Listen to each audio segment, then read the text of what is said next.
નમસ્તે મિત્રો, હું છું રવરંગ સહેન અને સ્વાગત છે આપનું આઈ એમ ગુજરાતના અમેરિકા સ્પેશિયલ ન્યૂઝ બુલેટિનમાં. રવિવાર જાન્યુઆરી 18ના બુલેટિનમાં જોઈશું મિનેસોટામાં ચાલી રહેલા ઇમિગ્રેશન એન્ફોર્સમેન્ટ દરમિયાન 2 ઇન્ડિયન સ્ટુડન્ટ્સની કથિત ધરપકડના સમાચાર.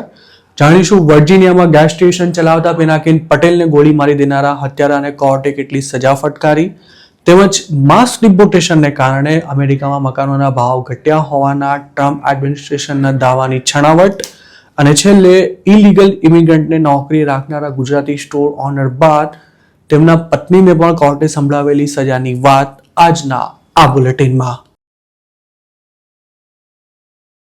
મિનેસોટામાં હાલ ટ્રમ્પ એડમિનિસ્ટ્રેશન સઘન ઇમિગ્રેશન એન્ફોર્સમેન્ટ ચલાવી રહ્યું છે, ત્યારે જાન્યુઆરી 15ના રોજ આ કાર્યવાહી હેઠળ સેન્ટ લુઇસ પાર્કમાં આવેલી એક ઇન્ડિયન રેસ્ટોરન્ટમાં કામ કરતા 2 ઇન્ડિયન સ્ટુડન્ટ્સની કથિત ધરપકડ કરાઈ હોવાનો દાવો કરવામાં આવ્યો છે. M9 USA નામના એક એક્સ હેન્ડલ પર આ બંને સ્ટુડન્ટને અરેસ્ટ કરીને લઈ જવાતા હોય તેવો એક કહેવાતો ફોટોગ્રાફ પણ શેર કરવામાં આવ્યો છે. તેમજ સ્ટુડન્ટ્સને લીગલી અલાઉડ ન હોય તેવી પાર્ટ ટાઈમ જોબ્સ ન કરવા માટે પણ સલાહ આપવામાં આવી છે. જોકે અરેસ્ટ કરાયેલા આ કથિત ઇન્ડિયન સ્ટુડન્ટ્સ કોણ છે અને ક્યાંના છે તેની કોઈ માહિતી આપવામાં નથી આવી કે ન તો US ઓથોરિટીએ પણ આ અંગે કોઈ પુષ્ટિ કરી છે. આમ ગુજરાત પણ આ માહિતીનું કોઈ સ્વતંત્ર રીતે વેરિફિકેશન નથી કરી શક્યું, પણ તેને હળવાશથી લઈ શકાય તેમ નથી. CBS ન્યૂઝના એક રિપોર્ટ પ્રમાણે 21,000ની વસ્તી ધરાવતા મિનેસોટાના વિલ્મર સિટીમાં આઈસના એજન્ટ્સે જાન્યુઆરી 16ના રોજ એક મેક્સિકન રેસ્ટોરન્ટ પર રેડ કરી કેટલાક વર્કર્સને અરેસ્ટ કરી લીધા હતા. આ ઉપરાંત અમુક લોકોને રસ્તા પરથી પણ પકડવામાં આવ્યા હોવાના રિપોર્ટ્સ આવ્યા હતા. આઈસની કાર્યવાહીના ડરને કારણે શહેરના મોટાભાગના બિઝનેસીસ પણ શુક્રવારના રોજ બંધ રહ્યા હતા અને ઇમિગ્રન્ટ્સે ઘરની બહાર નીકળવાનું ટાળ્યું હતું. કેટલીક રેસ્ટોરન્ટે વોક ઇન સર્વિસ બંધ કરી માત્ર ઓનલાઈન અથવા ફોન પર જ ઓર્ડર લેવામાં આવશે તેવી નોટિસ પણ લગાવી દીધી હતી. મિનિયાપોલિસના મોટાભાગના વિસ્તારોમાં પણ કંઈક આ જ પ્રકારની સ્થિતિ જોવા મળી રહી છે અને નાના બિઝનેસ ઓનર્સ એનાથી ખરાબ રીતે પ્રભાવિત થઈ રહ્યા છે. ઇમિગ્રેશન એજન્ટ્સે હટાવવા માટે કોર્ટમાં કેસ પણ કરવામાં આવ્યો છે, પણ તેના કારણે ઇમિગ્રેશન એન્ફોર્સમેન્ટ અટકી જશે તેવી કોઈ જ શક્યતા હાલ નથી દેખાઈ રહી. 2025ની શરૂઆતથી લઈને અત્યાર સુધીમાં અમેરિકાએ 3,000થી પણ વધુ સ્ટુડન્ટ્સના ચાલુ વિઝા કેન્સલ કર્યા છે, જેમાં અમુક ઇલીગલી જોબ કરતા પણ પકડાયા હતા અને તેમાં ઇન્ડિયન્સનો પણ સમાવેશ થાય છે. આમ ગુજરાત દ્વારા અમેરિકામાં રહેતા ગુજરાતીઓને પહેલાં જ વોર્નિંગ આપવામાં આવી હતી કે મિનેસોટા કે પછી બીજા કોઈ પણ સ્ટેટમાં આઈસ માત્ર સોમાલિયન્સ કે પછી લેટિનોઝને જ પકડી રહી છે તેવા વહેમમાં ન રહેશો, કારણ કે ઇમિગ્રેશન એન્ફોર્સમેન્ટ દરમિયાન ગમે ત્યારે ગમે તે વ્યક્તિને ઊભી રાખી તેની પાસેથી ID માંગવામાં આવી શકે છે.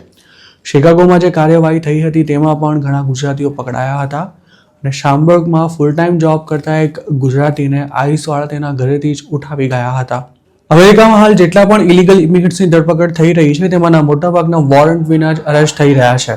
મતલબ કે જેમનો કોઈ ક્રિમિનલ રેકોર્ડ નથી તેવા લોકોને ટ્રાફિક સ્ટોપ દરમિયાન ઇમિગ્રેશન કોર્ટમાંથી કે પછી પબ્લિક પ્લેસીસ પરથી પણ પકડવામાં આવી રહ્યા છે. એવું નથી કે માત્ર ઇલીગલ ઇમિગ્રન્ટ્સને જ આ રીતે અરેસ્ટ કરાઈ રહ્યા છે. લીગલ ઇમિગ્રન્ટ પણ જો કોઈ સામાન્ય ગુનામાં અરેસ્ટ થાય તો પણ તેના વિઝા કેન્સલ કરી તેને અમેરિકા છોડવાની ફરજ પાડવામાં આવી રહી છે. આ ઉપરાંત ટાર્ગેટેડ રેડ દરમિયાન પણ જે કોઈ સામે મળે તે તમામ લોકોના ID ચેક કરાતા હોવાથી ઘણીવાર જેમના નામ લિસ્ટમાં ન હોય તેવા ઇમિગ્રન્ટ્સ પણ આઈસના હાથે પકડાઈ જતા હોય છે. શિકાગોમાં અરેસ્ટ થયેલા મોટાભાગના ગુજરાતીઓ સાથે કંઈક આવું જ થયું હતું. ઇન્ટરનેશનલ સ્ટુડન્ટ્સ પણ ટ્રમ્પ સરકારના ટાર્ગેટ પર હોવાથી મોટાભાગના લોકોએ બીજાના ID પર જોબ કરવાનું છોડી દીધું છે અને જે લોકો કેશમાં નોકરી કરી રહ્યા છે તે પણ હવે ઘણી સાવધાની વર્તી રહ્યા છે.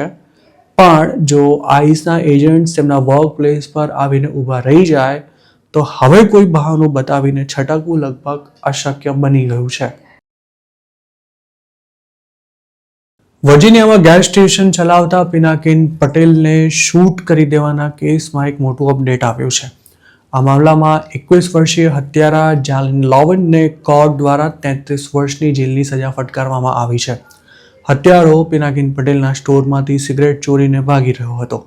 મૃતક તેને પકડવા દોડ્યા ત્યારે પાર્કિંગ લોટમાં જ તેમના પર આડેધડ ફાયરિંગ કરાતા તેમનું મોત થઈ ગયું હતું. આ ઘટના એપ્રિલ 2025માં બની હતી. મૂળ વડોદરાના પિનાકિન પટેલ ફેમિલી સાથે USમાં સેટલ થયા હતા. આ કેસમાં હત્યાએ સેકન્ડ ડિગ્રી મર્ડર અને ફાયર આર્મ્સ અંગેના ગુનાની કબૂલાત કરી લીધા બાદ કોર્ટે તેને આ સજા સંભળાવી છે. તેના પર ફર્સ્ટ ડિગ્રી મર્ડર ચાર્જ લગાવાયો હતો, પરંતુ તેને ડાઉનગ્રેડ કરવાની શરતે તેણે ઓક્ટોબર 2025માં ગુનાની કબૂલાત કરી હતી. પિનાકિન પટેલને શૂટ કર્યા બાદ તે ક્રાઇમ સીન પરથી કાર લઈને નાસી છૂટ્યો હતો અને છેક લ્યુઝિયાનાથી તેની ધરપકડ કરવામાં આવી હતી.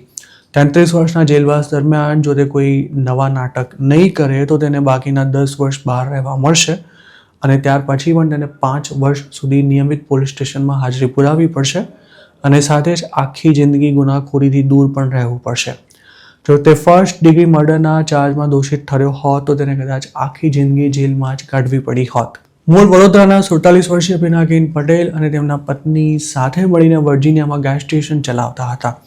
ગત વર્ષે એપ્રિલ 17ના રોજ જ્યારે તેમના પર શૂટિંગ થયું ત્યારે તેઓ નિત્યક્રમ અનુસાર પોતાના સ્ટોરમાં કામ કરી રહ્યા હતા, પણ સિગરેટનું પેકેટ લઈને નીકળેલા એક યુવકે પૈસા ન આપતા તેમણે તેને રોકવાનો પ્રયાસ કર્યો હતો. જોકે તે વખતે આ યુવક રોકાવાને બદલે સ્ટોરમાંથી ભાગ્યો હતો અને પિનાકિન પટેલ પણ તેની પાછળ દોડ્યા હતા. પાર્કિંગ લોટમાં કદાચ તેમની વચ્ચે ઝપાઝપી પણ થઈ હતી અને ત્યારે જ હત્યારે પિનાકિન પટેલને શૂટ કરી નાખ્યા હતા. તે વખતે તેમને ગંભીર હાલતમાં હોસ્પિટલમાં ખસેડવામાં આવ્યા હતા, પણ થોડા જ સમયમાં તેમનું મોત થઈ ગયું હતું. પિનાકિન પટેલ $2-5 માટે ચોરની પાછળ દોડ્યા હતા અને તેના કારણે તેમને પોતાનો જીવ ગુમાવવાનો વારો આવ્યો હતો. 2025માં અમેરિકામાં આવી લગભગ અડધો ડઝન જેટલી ઘટના બની હતી, જેમાં રોબરીના પ્રયાસમાં કે પછી ચોરને પકડવા જતાં ગુજરાતી બિઝનેસ ઓનર અથવા એમ્પ્લોયને પોતાનો જીવ ગુમાવવો પડ્યો હતો. ગયા વર્ષના આવા લગભગ તમામ કેસમાં હત્યારા પકડાઈ ગયા હતા, પણ અમેરિકામાં ભૂતકાળમાં એવા અનેક કિસ્સા બન્યા છે કે જેમાં ગુજરાતીની હત્યા કરનારા વર્ષો બાદ પણ પોલીસના હાથમાં નથી આવ્યા. જેમ કે જોર્જિયાના કોલમ્બસમાં 4 વર્ષ પહેલાં એક બેંકની બહાર શૂટ કરી દેવાયેલા અમિત પટેલના હત્યારા હજુ પણ ફરાર છે. તેવી જ રીતે સ્મિતા પટેલ નામના એક ગુજરાતી મહિલાની છેક માર્ચ 1996માં ન્યૂ જર્સીમાં આવેલા તેમના સ્ટોરમાં ધારદાર હથિયારના ઉપરા છાપરી ઘા ઝીકીને હત્યા કરી દેવામાં આવી હતી, પણ તેમનો કેસ પણ આજ દિન સુધી સોલ્વ નથી થઈ શક્યો. અમેરિકામાં ઇકોનોમી મંદ પડી રહી હોવાને કારણે નહીં, પણ માસ ડિપોર્ટેશનને કારણે મકાનોના ભાવ ઘટી રહ્યા છે તેવો એક દાવો વ્હાઇટ હાઉસ દ્વારા કરવામાં આવ્યો છે. અંગે જાન્યુઆરી 14ના રોજ વ્હાઇટ હાઉસની વેબસાઇટ પર પબ્લિશ થયેલા એક આર્ટિકલમાં જણાવાયું છે કે ઇલીગલ ઇમિગ્રન્ટ્સની સૌથી વધુ વસ્તી ધરાવતા અમેરિકાના ટોપના 20 મેટ્રો એરિયાઝમાંથી 14માં માસ ડિપોર્ટેશનને કારણે મકાનોના ભાવમાં સારો એવો ઘટાડો થયો છે. આર્ટિકલમાં એવું પણ કહેવાયું છે કે જે 3 મેટ્રો એરિયામાં મકાનોના ભાવમાં સામાન્ય ઘટાડો થયો છે કે પછી ભાવ સ્થિર રહ્યા છે તે ડેમોક્રેટિક સિટીઝ છે.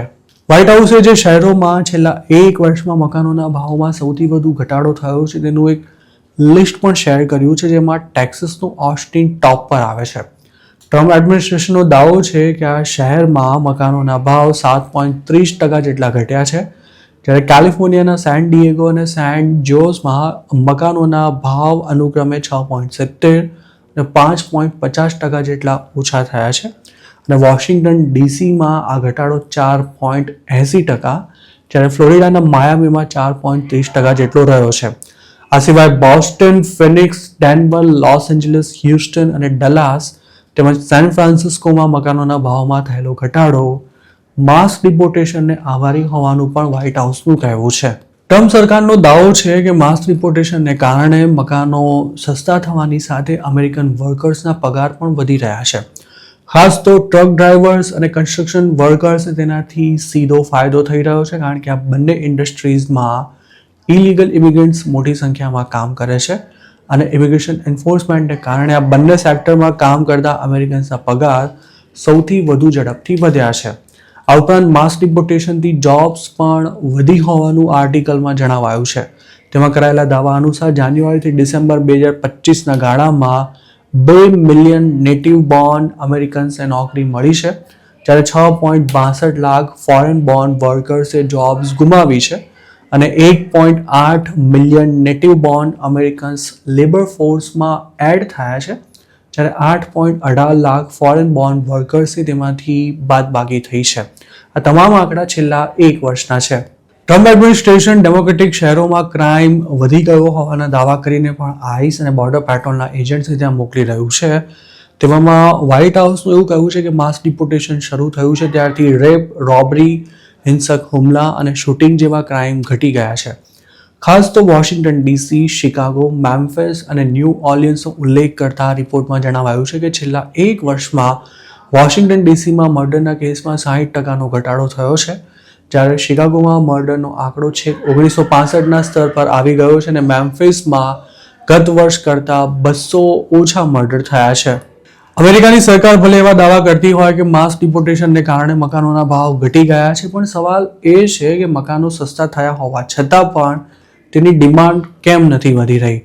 એટલું જ નહીં, જો લાખો ઇમિગ્રન્ટ્સે અમેરિકા ખરેખર છોડી દીધું હોય તો પણ જોબ્સ કેમ ઘટી રહી છે અને લોકોને નવી જોબ શોધવામાં કેમ ફાંફા પડી રહ્યા છે? અને આ સવાલનો જવાબ ટ્રમ્પ એડમિનિસ્ટ્રેશન નથી આપી રહ્યું. રહી વાત ક્રાઇમની, તો અમેરિકાના મોટાભાગના શહેરોમાં અને ખાસ તો જે શહેરોમાં આક્રમક ઇમિગ્રેશન એન્ફોર્સમેન્ટ કરવામાં આવી રહ્યું છે ત્યાં ક્રાઇમ રેટ છેલ્લા કેટલાક વર્ષોમાં સતત ઘટી જ રહ્યો છે. આ અંગે આપનું શું માનવું છે તે અમને કમેન્ટમાં ચોક્કસ જણાવજો. અમેરિકામાં કન્વીનિયન્સ સ્ટોર ચલાવતા એક ગુજરાતી કપલને ઇલીગલ ઇમિગ્રન્ટને જોબ પર રાખવાનું ભારે પડ્યું છે. વેસ્ટ વર્જિનિયાના કેસમાં પોતાનો ગુનો કબૂલ કરનારા પતિ બાદ હવે પત્નીને પણ કોર્ટ દ્વારા સજા સંભળાવવામાં આવી છે. રાજેશ પટેલ અને તેમના પત્ની અવની પટેલે નવેમ્બર 2020થી સપ્ટેમ્બર 2024 સુધી આકાશ મકવાણા નામના એક ગુજરાતીને પોતાને ત્યાં જોબ પર રાખ્યો હતો. આકાશ J1 વિઝા પર અમેરિકા આવીને ઓવરસ્ટે થઈ ગયો હતો અને તેણે રાજેશ પટેલના સ્ટોર પર કેશમાં જોબ શરૂ કરી હતી. પોતાના ઇલીગલ એમ્પ્લોયને રોકડામાં પગાર આપી રાજેશ પટેલે ટેક્સમાં ચોરી કરી હોવાની પણ કોર્ટ સમક્ષ કબૂલાત કરી હતી. આ ગુનામાં તેમને કોર્ટે 3 વર્ષના ફેડરલ પ્રોબેશન અને $10,000 દંડની સજા ફટકારી હતી, જ્યારે તેમના પત્નીને જાન્યુઆરી 13ના રોજ 6 મહિનાના ફેડરલ પ્રોબેશનની સજા કરાઈ હતી. ઇલીગલ એલિયનને જોબ પર રાખવા બદલ કોઈ ગુજરાતી કપલ સામે કાયદાકીય કાર્યવાહી કરવામાં આવી હોય તેવો કદાચ તાજેતરનો આ પહેલો કેસ છે. ફેડરલ પ્રોબેશનની સજા હેઠળ રાજેશ પટેલ અને તેમના પત્નીને નિયમિત પોલીસ સ્ટેશનમાં હાજરી પુરાવવી પડશે, તેમજ કોમ્યુનિટી સર્વિસ કરવાની સાથે સાથે પોતાનાથી કોઈ ક્રાઇમ ન થઈ જાય તેનું પણ ખાસ ધ્યાન રાખવું પડશે. આ ઉપરાંત તેમના પર ટ્રાવેલ રિસ્ટ્રિક્શન્સ પણ રહેશે, મતલબ કે મંજૂરી લીધા સિવાય તેઓ અમુક નિશ્ચિત વિસ્તારમાંથી બહાર નહીં નીકળી શકે. પ્રોબેશન પીરિયડ પૂરો થાય તે પહેલાં જ જો તેમની કોઈ બીજી મેટરમાં ધરપકડ થશે તો તેમને જેલમાં પણ જવું પડી શકે છે. રાજેશ પટેલ અને અવની પટેલનો સ્ટોર વેસ્ટ વર્જિનિયાની ગ્રીનબ્રાયર કાઉન્ટીમાં આવેલા ફેડલીમાં ચાલે છે, જ્યારે તેમનો ઇલીગલ એમ્પ્લોય પ્રકાશ મકવાણા રોન્સબર્ગમાં રહેતો હતો, જેને રાજેશ પટેલ રોજ લેવા મૂકવા માટે જતા હતા. તેમને એલિયનના ઇલીગલ ટ્રાન્સપોર્ટેશનના ગુનામાં, જ્યારે તેમના પત્નીને ઇલીગલ એલિયનને કામ પર રાખવાના ગુનામાં સજા સંભળાવવામાં આવી છે.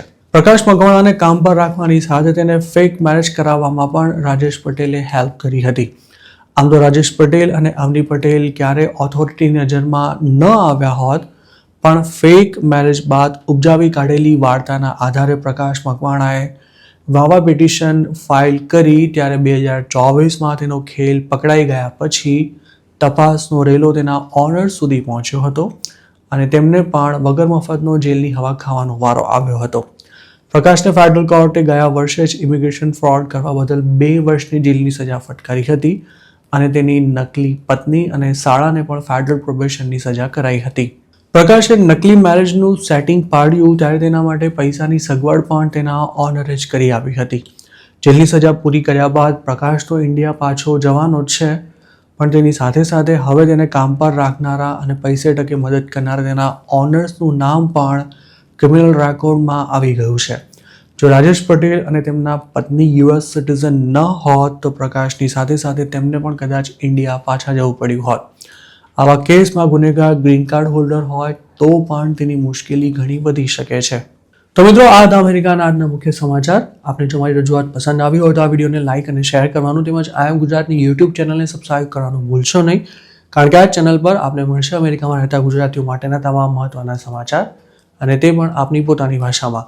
આપ જો અમારી સાથે કોઈ ટિપ શેર કરવા માંગતા હો તો હાલ સ્ક્રીન પર દેખાઈ રહેલા વોટ્સએપ નંબર પર પણ અમારો સંપર્ક કરી શકો છો. આપની ઓળખ ગુપ્ત રાખવામાં આવશે.